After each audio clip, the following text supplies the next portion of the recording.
Sean bienvenidas, sean bienvenidos a El Arte de Mayéutica, el arte de navegar hacia la verdad. Un programa que pretende abordar la actualidad política y musical, con Mario Datana, un servidor al timón.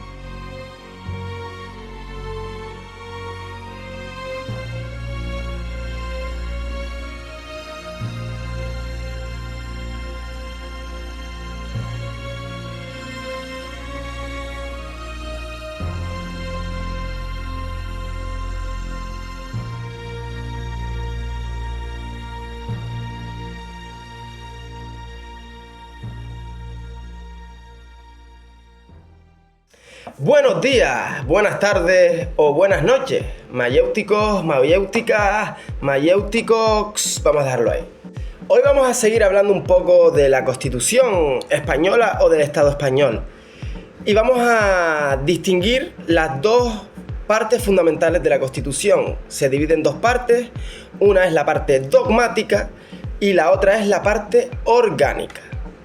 Nos vamos a centrar en la parte dogmática de la Constitución, porque la parte orgánica pues simplemente es el desarrollo técnico, digo simplemente, aunque la parte orgánica es mucho más grande que la parte dogmática, es el desarrollo técnico de los principios dogmáticos. Por lo tanto, la importancia la tiene la parte dogmática. Digo simplemente, pero corrigiéndolo, porque la parte dogmática tiene dos títulos. En cambio, la parte orgánica tiene 8 títulos, los 8 títulos restantes. Recordemos que la Constitución española tiene 10 títulos. Pero, ¿qué es exactamente un dogma y qué es la parte dogmática? Si la palabra dogma le sugiere algo que tenga que ver con la religión, con Dios, con el catolicismo, en realidad decirles que tan desencaminados no van, puesto que un dogma se entiende como un punto esencial de una religión, una doctrina o un sistema de pensamiento que se tiene por cierto y que no puede ponerse en duda dentro del sistema. Pues el sistema se puede entender como un sistema religioso o como un sistema de pensamiento o como un sistema jurídico, que es en lo que de la parte dogmática es el concepto, la acepción de dogma que nos interesa. Para Nietzsche, un dogma era una forma de pensamiento rígido y establecido que impedía el cuestionamiento y la exploración de nuevas ideas. En cambio, para Marx, un dogma era una herramienta utilizada por las clases dominantes para mantener su poder y control. Para Marx, pues el dogma se podía utilizar como una forma de ideología o falsa conciencia que ocultaba las verdaderas relaciones de poder y explotación. En cambio, Sigmund Freud, psicoanalista, el famoso psicoanalista, se refiere al dogma como las creencias y principios inflexibles arraigados en el inconsciente de una persona. Para Freud, el proceso del psicoanálisis servía para liberarnos de estos dogmas y ser libres de verdad. Pero parece, ¿no?, que el concepto de dogma trae consigo como una interpretación negativa. Pero ¿y cómo se entiende en derecho, cómo se entiende la parte dogmática de la Constitución? Pues no muy diferente de todo lo que hemos leído con anterioridad. Se podría decir que sí, se entiende en un sentido de fe católica.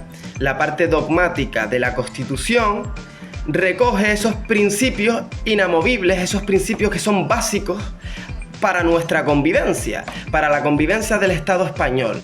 Se entiende que sin la consagración de estos principios dogmáticos, la convivencia en el Estado español sería más complicada. Pero también la parte dogmática de la Constitución también trae consigo pues los principios constitucionales que determinan la organización política y territorial del Estado.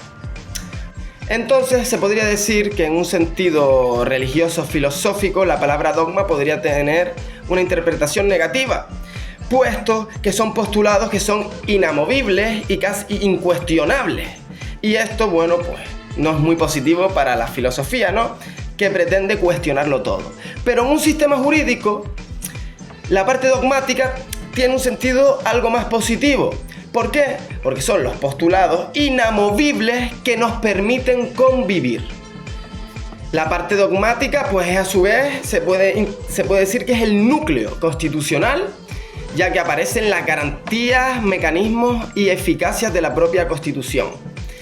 La parte dogmática, como ya dije con anterioridad, pues se divide en los dos primeros títulos, el título preliminar y el título 1. En el título preliminar pues se recogen los principios constitucionales que determinan la configuración política y territorial del Estado, y en el título 1 están los derechos fundamentales y sus garantías.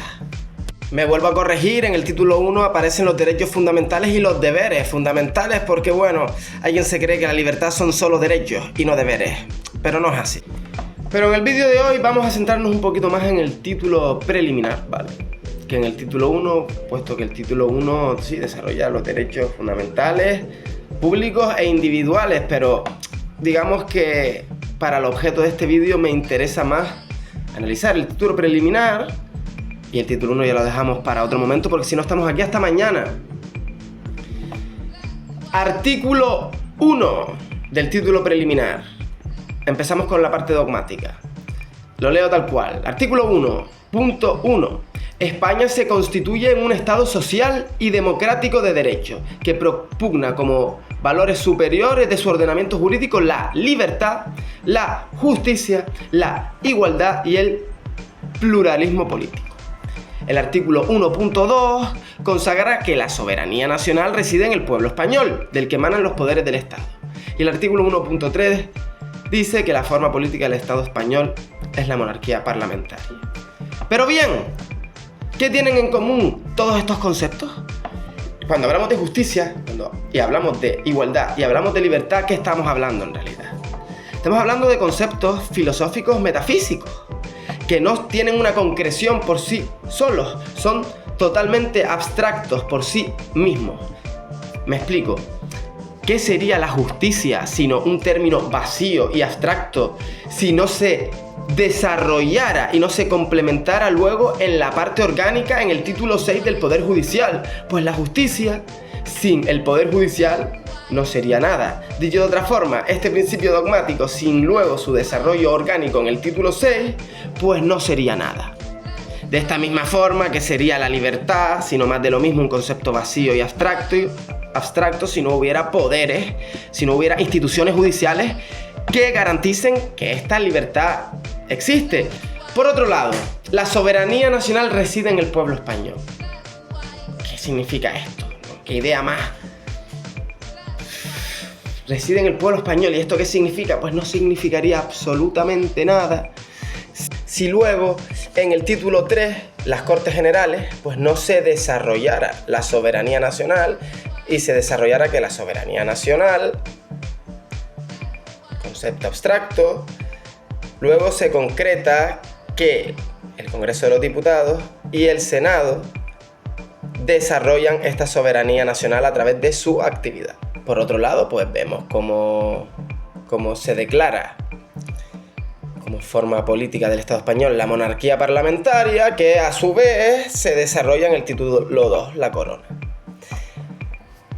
Creo que la idea ha quedado bastante clara, ¿no? Pero vamos a centrarnos en el artículo 2 porque es un artículo, ya lo he nombrado varias veces en las mayéuticas, es un artículo interesante, para mí es un garante de la convivencia, puesto que la Constitución se fundamenta en la indisoluble unidad de la nación española, pero a su vez reconoce y garantiza el derecho a la autonomía de las nacionalidades y regiones.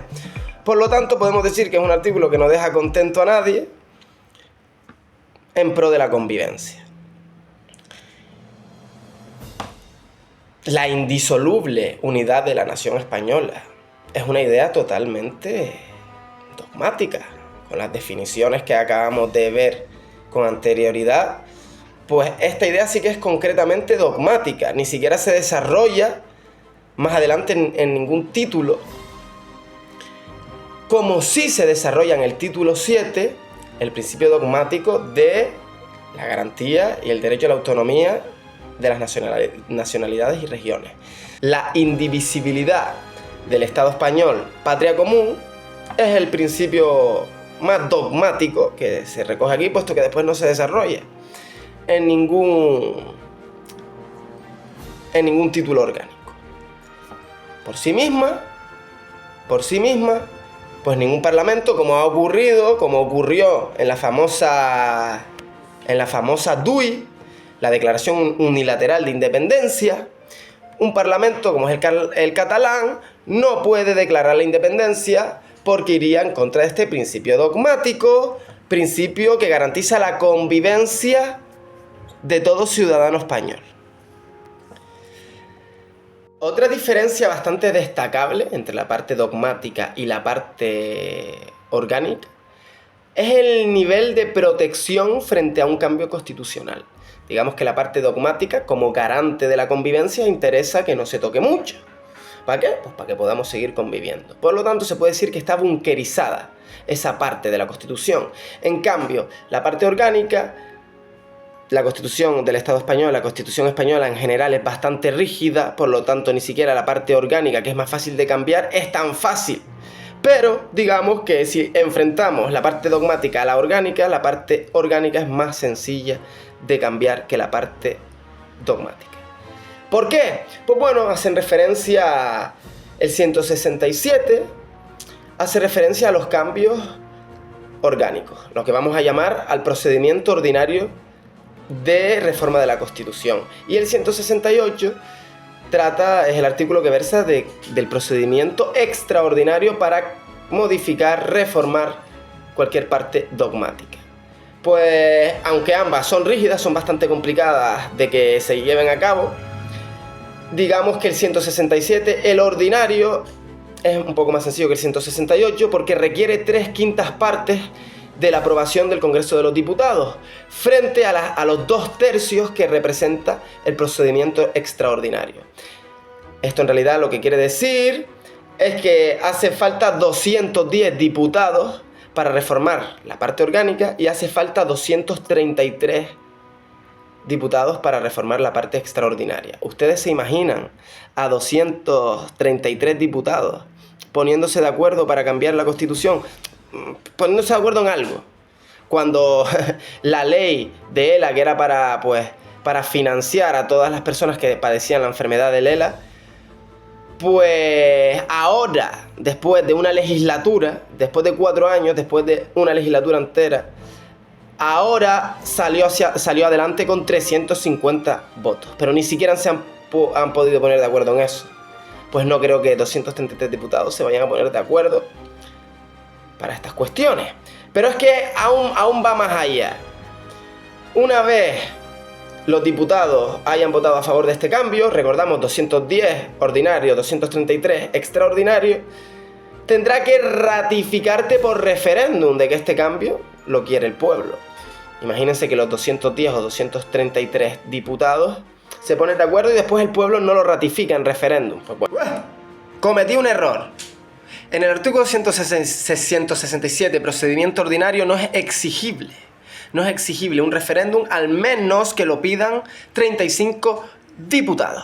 Bueno, ahí complicado, pero aún más complicado en el artículo 168.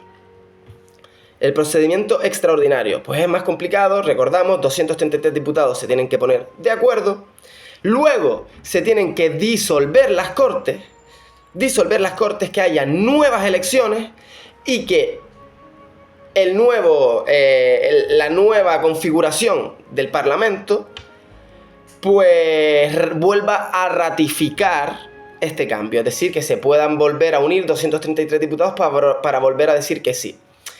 Mi reflexión al respecto es que yo considero que ningún partido político que tenga suficientes diputados para que ellos entiendan que tienen el poder político en ese momento, yo creo que ningún partido va a sacrificarse en disolver las Cortes para volver a votar para ver si la nueva configuración les viene bien o les viene mal.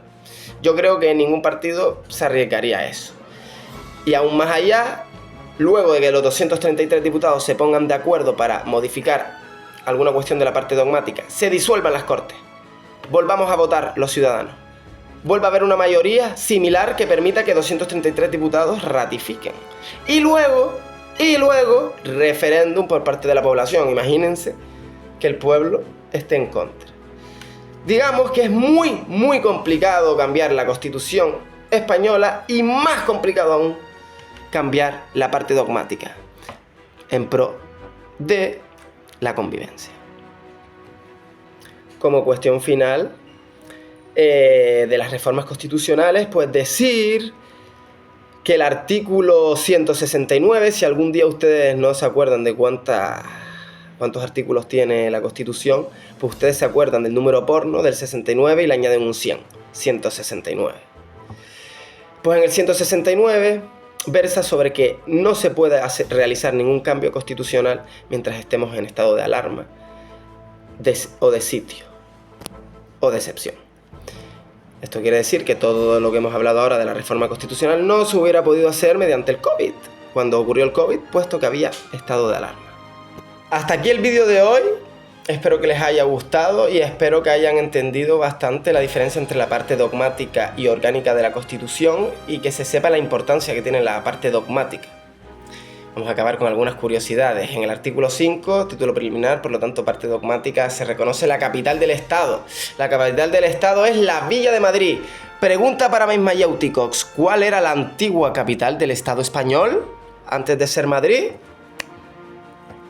Lo descubriremos en la siguiente mayéutica. Como curiosidad final, también decir que ya ha quedado claro que en la parte dogmática de la Constitución es en la que se declaran los derechos fundamentales. Pues hay una Constitución del mundo que a través de solo un artículo declara 77 derechos fundamentales. Siguiendo lo que hemos leído con anterioridad, imagínense que el artículo 1 que hemos leído, que tiene 3 apartados, ¿no? Imagínense que solo ese artículo declarase 77 derechos fundamentales. ¿Saben de qué Constitución estoy hablando? Lo dudo mucho porque yo tampoco lo sabía antes de investigar más a fondo las partes dogmáticas. Y es la Constitución de Brasil, la Constitución de la República Federal de Brasil de 1988. En su artículo 5 declara hasta 77 derechos fundamentales. No vamos a leer los 77 derechos fundamentales, pero sí, a quien le interese, ahí está, en internet. Buenas noches, mayéuticos. La semana que viene veremos por qué Vox está tan empeñado en ilegalizarse a sí mismo. Dentro de su perreta de querer ilegalizar a los partidos independentistas, lo que no se dan cuenta es que están cayendo en el error de querer ilegalizarse a sí mismos. Buenas noches, buenas tardes o buenos días.